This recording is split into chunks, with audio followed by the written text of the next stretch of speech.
Good afternoon and welcome. My name is Susanna Talaya and I'm Learning and Development Manager at Nova SPE Executive Education. Today I'll be your host on the webinar Why System Change After COVID-19. We have with us Silvia Herrero, an assistant professor at Nova SPE. She is also a researcher in the domain of system change and for sustainability at Nova. She also has more than 10 years of experience in the domain of sustainability in 3 continents, and she holds a PhD in complexity theory applied to sustainability. In this presentation, she will explain us that systemic change was already a trend, why COVID has reinforced this trend, and give us the scientific basis that explains this. She will at the end also give us some key takeaways so that organizational leaders can work in this area. Before I present personally Silvia, I will just give you some technical information. There will be at the end 5 till 10 minutes for Q&A. If you have any questions, we ask you please to use at the Zoom bar the Q&A tool for questions. The chat tool is only in case you have any technical problems. So now, Silvia, the stage is yours. Welcome.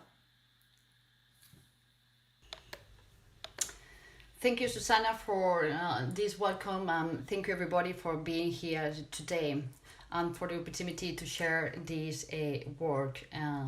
So I have structured the presentation in 3 parts, Susanna has explained. First of all, to very briefly explore the trend in the race of system change and what influence COVID-19 has had in this trend. Secondly, we will review some scientific evidence that sustain the importance of this trend to finally discuss some of the entry points or takeaways for leaders of organizations to join this trend.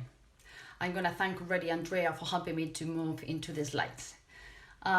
So first of all, to share that in the last 15 years, we have witnessed the emergence of numerous examples of collective action to address the so-called complex problems, wicked problems, structural problems, or grand challenge of our times. From coalitions to address major environmental problems like ocean conservation, like it is the case of this global partnership for oceans, to address plastic pollution in oceans, such as the Plastic Pollution Coalition, to the reconfiguration of the whole economic sector, as it tends to do the Imperative 21 initiative that we will see in a second, to the redefinition of the performance of the whole industry sector, such as fashion, to the also reformulation of the economic niche in the specific country, such as another example we will review in the agricultural model to combat climate change, to also business solutions that tackle the vital problems of these structural problems in the domain of technology, energy, materials, etc., as for example one portrait here, which is Exprocel. So these are just some examples to illustrate the tip of the iceberg of the momentum that system change is gaining to address complex problems and sustainability. However, what we are seeing is that for the last 10 to 5 years, there is a shift in the strategic perspective to address these collaborations to integrate a more holistic, more precisely, a more systemic or system change perspective into their strategies, as they are increasingly working across different sectors, topics, levels of intervention and context to shift the root conditions that causes this problem. So parallel to this, we can also observe the number of services that are emerging to attend this growing demand and trend, such as, for example, the creation of social or innovation labs, observatories, and schools, as I have tried to represent here. Next, Andrea, thank you.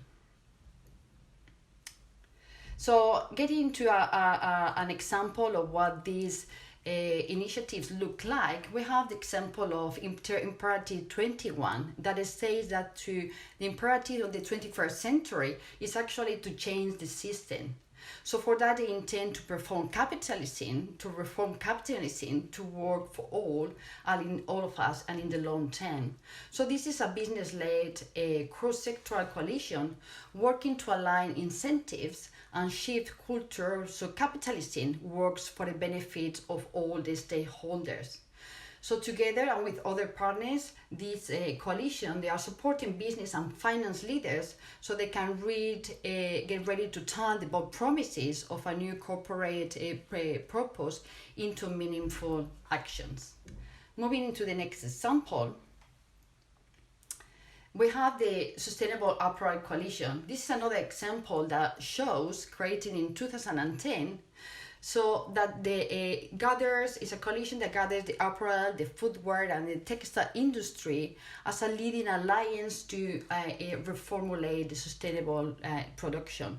So they have already more than 200 global members across multiple sectors, making sure that they are integrating every link of the global supply into this coalition.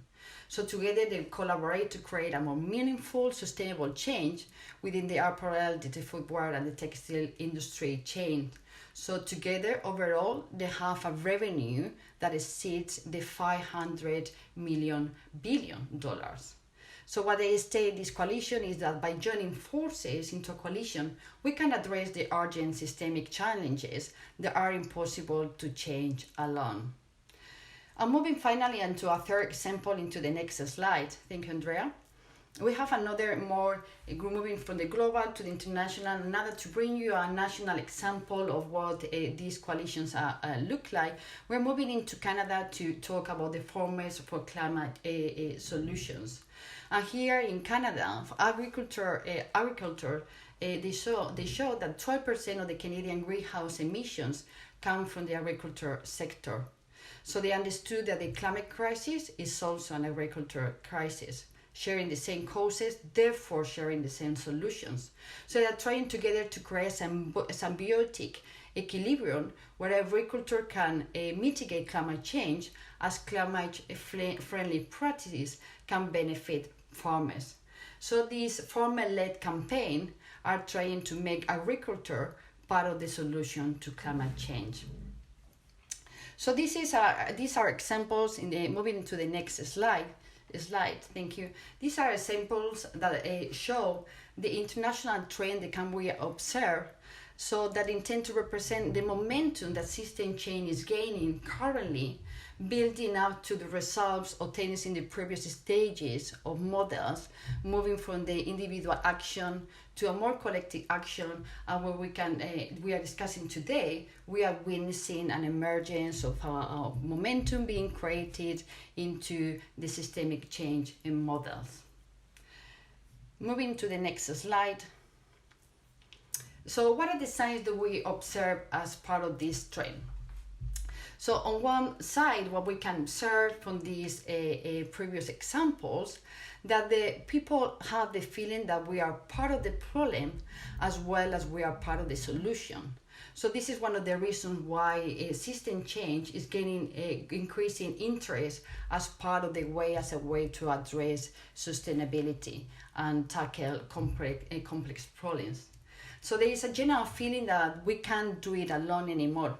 We need to work across sectors, levels, topics, and contexts to address these kind of problems. So sustainability is being discussed that is not anymore a question of a technological, a financial, or economic problem, but is actually a systemic problem. So solutions must focus on changing the conditions of the system that sustain these problems. So people are gaining more and more recognition that actually the solution they need to build go through building sustainable models that actually restore the equilibrium of the system as part of the obtaining the solution that actually emerges from that new equilibrium. And finally, there is a general awakening to the fact that we are all part of that global complex system. So moving into the next slide, how has COVID-19 influenced this trend? Well, the real influence to be seen as things above, so that we don't intend to cover this in this webinar. But we can observe is that this trend has been accelerated in two ways. First of all, the collective action has been a common response to address this complex global health crisis, not just as the way as we societies have responded and behaved to control the crisis, but by staying at home, but also we can observe in multiple examples that the collaboration across sectors, organizations, topics, and sectors are again an example of these responses. For example, as I try to illustrate here, we have International Great Trade Coalition. We have another coalition gathering entrepreneurs for all at Latin America, trying to bring resources together and bringing responses to companies. As well as we have this next example, as we are going to see right now, moving to the next slide, where we have the Global Education Coalition. So this coalition was created in the COVID time, as the outbreak it was perceived as a major education crisis, and being aware that more than 1 billion students and youth across the planet are affected by schools and university closures due to the outbreak. So they are investing in remote learning to mitigate an immediate and to create an immediate disruption caused by the COVID, and to establish approaches to develop more open and flexible education systems to the future. So again, we see this as an example of a global coalition that was launched by UNESCO as a multi-sector partnership to provide an appropriate distance education for all learners. Here in the next slide, what I try to portray is also bringing this article related to the fashion industry, as we touched on that before, where we address the second point of the impact of this COVID, where sustainability, as we have now, reflects that the sustainability, if we have any shadow of doubt before, seems to be gain even more relevance than before, as we can see in this statement. So here the eco-textile industry, and I'm quoting here, say the companies which embrace sustainability will be the leaders of the resurgent fashion industry on the other side of the coronavirus pandemic, leading industry figures told first ever. So they consider that creating, and I'm quoting again, greater collaborations will be required across the entire value chain if we are not only going to survive, but to thrive in the post-crisis world. So this sense of the people, that sustainability, this sense of a need, of urgency, and very much of a window opportunity that the COVID-19 has brought us, where sustainability can come and should come at the center of all our interventions. Next. So what is scientific evidence that sustains this trend?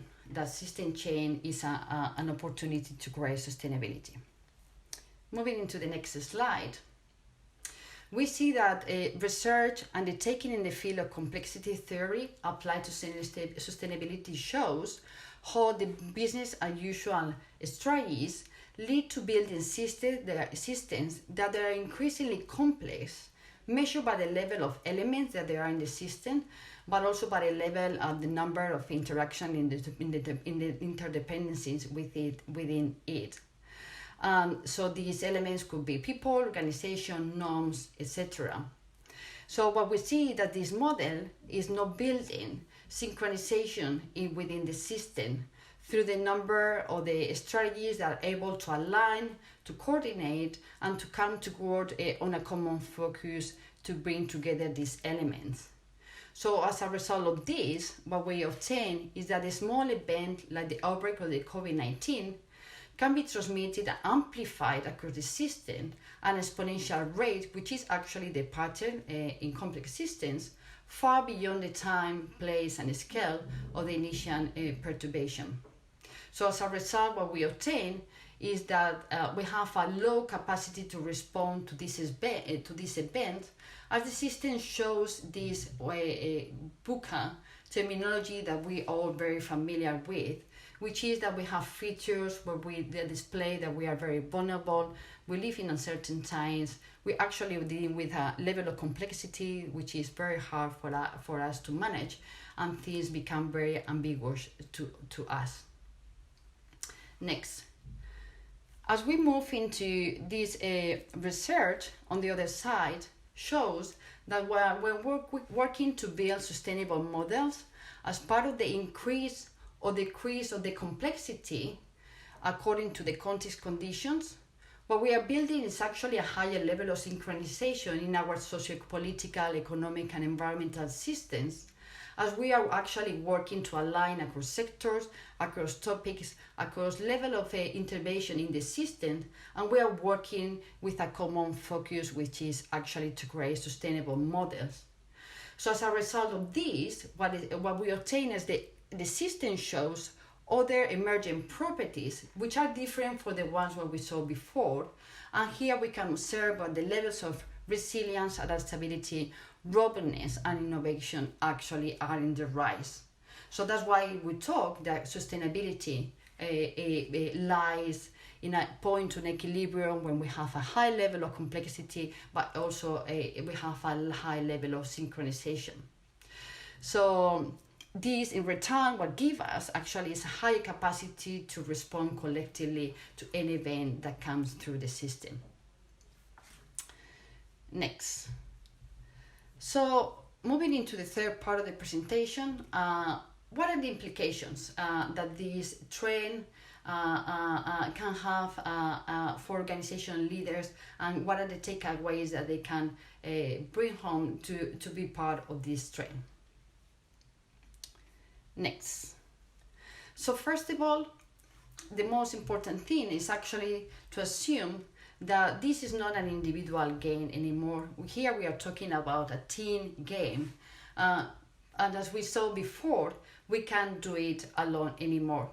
So here it's very important the organizational leaders embrace complexity and sustainability as the two new concepts that they are here to stay. So our socioeconomic and environmental systems are actually complex. And this means that it is not just they are complicated or difficult to deal with, but most importantly, this means that they are also show a particular type of a non-linear behavior, which is has specific patterns of behaviors and principles of functioning that we need to try to learn and to integrate it as we engage it more and more as we move into the future. And we can actually count more and more with a new generation of professionals that they are learning and operating in this field. Next. Secondly, what we observe, and is important for organizational leaders to consider is to actually work on a system change mode. And this means to integrate system thinking tools and processes into organizations. So into all the strategic planning stages, investment criteria, risk analysis. So that becomes a cross-cutting element within organizational behavior. And these processes of system change actually will help you to analyze problems beyond the symptoms to actually get to the root causes of the problem you will want to intervene or the niches where we work. Also, it shows how to engage with others. It will teach you or guide you in order how to engage with accountable stakeholders and to work into collaborations and to engage into strategies designed to transform the condition of the systems that sustain the problem you are trying to influence and to build conditions that will bring you into more sustainable solutions and models. So there are processes established that will help you to work with this sequence of elements through your organizational planning. Next, moving into the final two slides of the presentation, a third takeaway would be to be and become a more increasingly a more system leader. And to start with, I think it's important to really underline again the importance that as to assume that it seems to be very clear for everybody after this COVID-19 that sustainability has become a very strategic point all over the planet. So we could say that sustainability more than ever is here to stay. So it's very important that organizational leaders think of their strategy benefits of working in collaboration, working in coalitions, and the strategic opportunities that sovereign problems, complex problems can bring to their own organizations. So here we have to be very aware that working in systems means that we have to be able to work both at the individual level of organization as well as collaborative level. So we have to be able to develop what we call this multifunctionality, which is actually to be able to deploy strategies to survive at these two different levels. And finally, here is to develop system leadership capacities, of course, like seeing the whole and the parts of the systems and how they are integrating and how they work together. So we can develop strategies and skills to collaborate, to learn more about adaptive management, and to be able to see more the systemic risk of our interventions. And finally, moving to the last slide and and honoring my time. So the last takeaway I would like to bring in today is to actually recommend to do catalyst investment for system change. And here we have to think and invest both in the short term and the long term. Because we know that short term is to address the most immediate needs, particularly now in times of disruptive change like now. But we can't be operating in this emergency mode forever. So we have to be able, at the same time as we are trying to address symptoms, we have to be more and more investing into processes, into the long-term sustainable models and building these systemic solutions to achieve sustainability. So look at the catalyst system change with your investment and operations.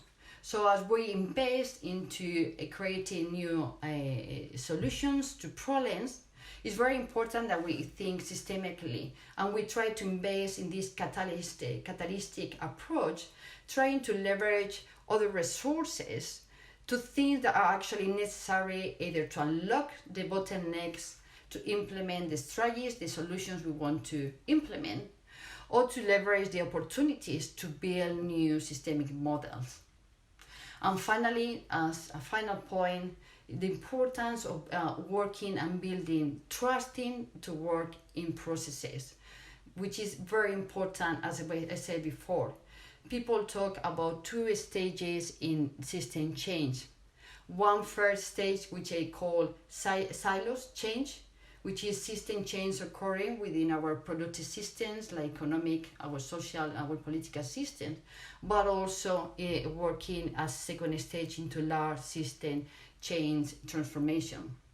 So we need to be aware and learn about how these processes of system change work and to integrate them within organizational mode.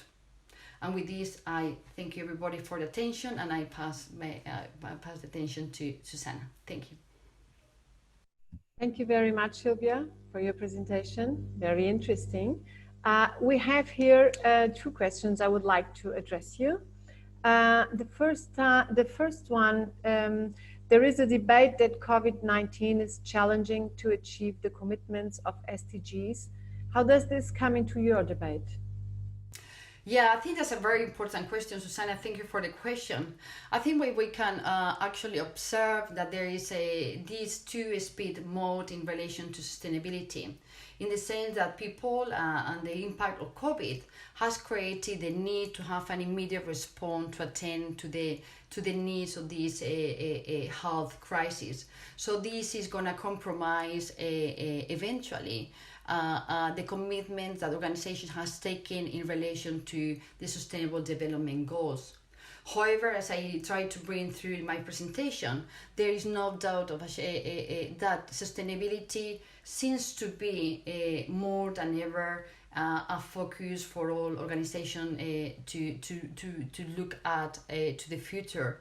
So despite we will have this short-term reaction to slow down the achievement of these goals, is going to actually reinforce what sustainability commitments and the SDGs in particular for an organization, together with an important reorganization of the strategies where how organizations are going to tackle these commitments, as I try to explain today, individually and more into coalitions.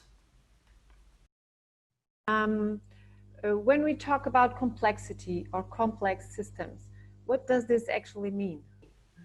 I think that's a very important question, and it's a word that follows me for the last 20 years, and I think is a very, we are very what is, it became a very vast word.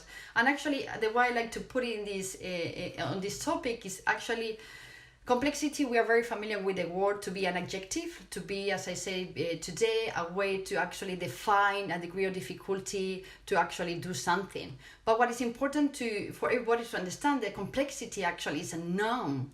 So it's a noun that refers to a particular kind of behavior that systems can display, as the slides I portrayed today in relation to the scientific evidence show. Systems can have different types of behavior, and one of them is complexity. And this means that systems have this non-linear functioning that features the way they behave. So when we are talking about complexity, and talking about systems, a complex system, we are actually talking about a particular type of behavior. Thank you, Sylvia. We will have to finish your presentation in our webinar today. Thank you very much for all that are present here. I hope you enjoyed this webinar from today. We see each other tomorrow at 6 again. Have a nice evening. Thank you very much. Goodbye. Thank you so much, Susanna. Thank you so much to everybody. Good afternoon. Good afternoon.